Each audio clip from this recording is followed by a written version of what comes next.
उत्पत्ति अध्याय 43। बिन्यामीन के साथ मिस्र देश जाना। और देश में अकाल और भी भयंकर होता गया जब वह अन्न जो वे मिस्र से ले आए थे समाप्त हो गया।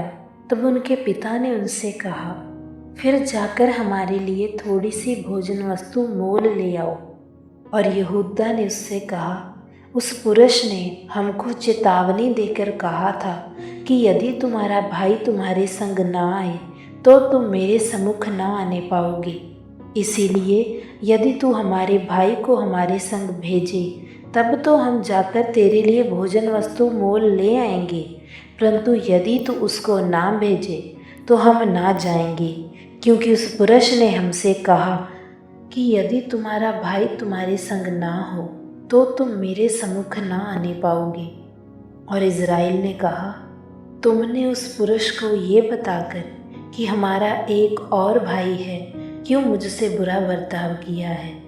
उन्होंने कहा, जब उस पुरुष ने हमारी और हमारे कुटुंबियों की दशा को इस रीति पूछा कि क्या तुम्हारा पिता अब तक जीवित है, क्या तुम्हारे कोई और भाई भी है, तब हमने इन प्रश्नों के अनुसार उससे वर्णन किया।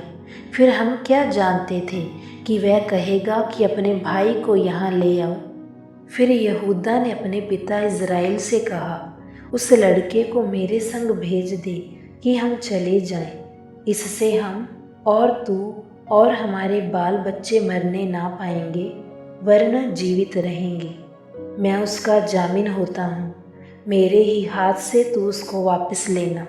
यदि मैं उसको तेरे पास पहुंचाकर सामने ना खड़ा कर दूं, तब तो मैं सदा के लिए तेरा अपराधी ठहरूंगा। यदि हम लोग विलंब ना करते तो अब तक दूसरी बार लौट आते।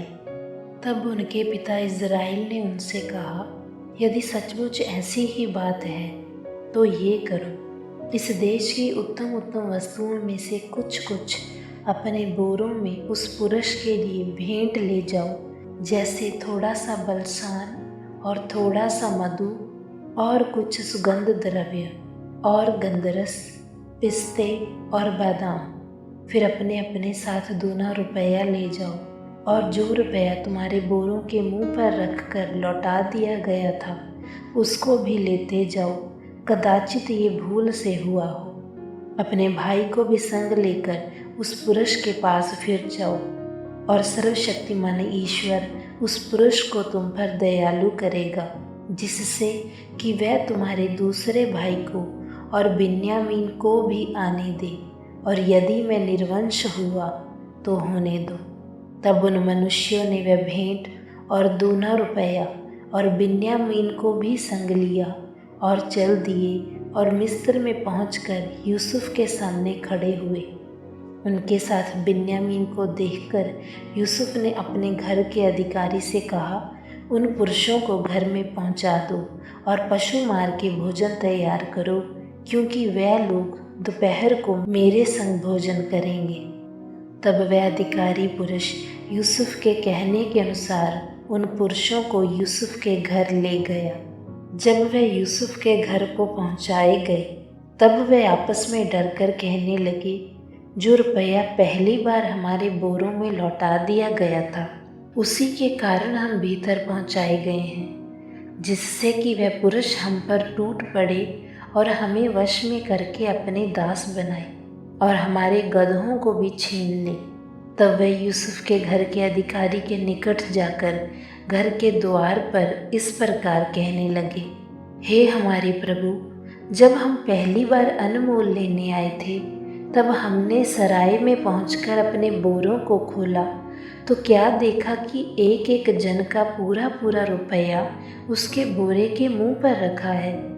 इसीलिए हम उसको अपने साथ फिर लेते आए हैं, और 2 रुपया भी भोजन वस्तु मोल लेने के लिए लाए हैं। हम नहीं जानते कि हमारा रुपया हमारे बोरों में किसने रख दिया था। उसने कहा, तुम्हारा कुशल हो, मत डरो, तुम्हारा परमेश्वर जो तुम्हारे पिता का भी परमेश्वर है, उसी ने तुमको तुम्हारे बोरों में धन दिया होगा। तुम्हारा रुपया तो मुझको मिल गया था। फिर उसने शिमोन को निकालकर उनके संग कर दिया। तब उस जन ने उन मनुष्यों को यूसुफ के घर में ले जाकर जल दिया। तब उन्होंने अपने पाँवों को धोया, फिर उसने उनके गदहों के लिए चारा दिया। तब ये सुनकर कि आज हमको यहीं भोजन करना होगा, उन्होंने यूसुफ के आने के समय तक अर्थात दोपहर तक उस भेंट को इकट्ठा कर रखा। जब यूसुफ घर आया तब वे उस भेंट को जो उनके हाथ में थी उसके सम्मुख घर में ले गए और भूमि पर गिरकर उसको दंडवत किया। उसने उनका कुशल पूछा और कहा, क्या तुम्हारा वह बूढ़ा पिता जिसकी तुमने चर्चा की थी कुशल से है? क्या वह अब तक जीवित है? उन्होंने कहा, हाँ, तेरा दास हमारा पिता कुशल से है और अब तक जीवित है। तब उन्होंने सिर झुकाकर फिर दंडवत किया। तब उसने आंखें उठाकर और अपने सगे भाई बिन्यामीन को देखकर पूछा, क्या तुम्हारा वह छोटा भाई जिसकी तुमने चर्चा की थी यही है? फिर उसने कहा, हे मेरे पुत्र, परमेश्वर तुझ पर अनुग्रह करे। तब अपने भाई के स्नेह से मन भर आने के कारण और ये सोचकर कि मैं कहाँ जाकर रोऊं, यूसुफ तुरंत अपनी कोठरी में गया और वहाँ रो पड़ा।